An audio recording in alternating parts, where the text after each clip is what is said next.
हमारा खेत में के सुखता कादो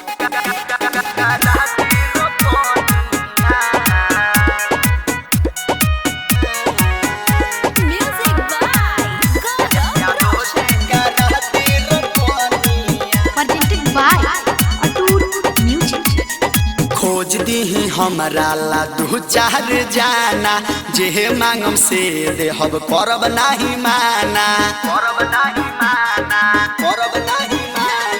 खोज दी हमारा ला दू चार जाना जे मांगम से देहब करब नहीं माना कहवा हम जाई रउए बताई बानी कनिया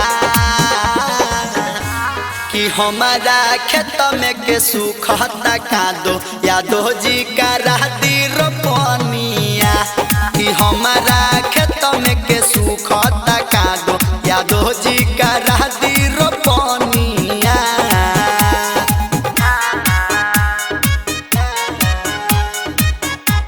कि हमारा खेत में के सुखता कादो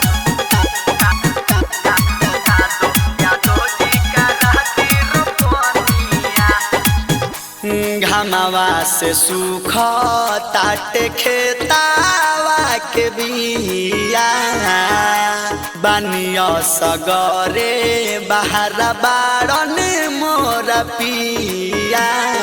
सबके देहब मुँह माना देहारी झटपट करी सबके तैयारी सर सर रोपी काम करियो के देहब मनिया कि हमारा खेत में के सुखता कादो यादो जी का राती रोपनिया कि हमारा खेत में के सुखता कादो यादो जी का राती रोपनिया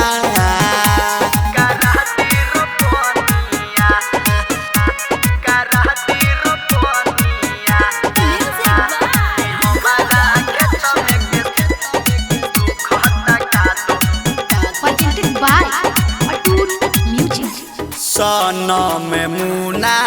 सब रही रउए जीमा चली बता दे तानी खेतावा के सीमा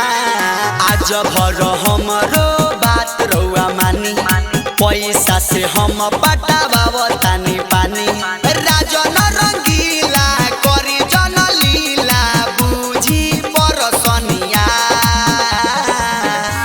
कि हमारा खेत में के सुखता कादो यादो जी का राती रोपनिया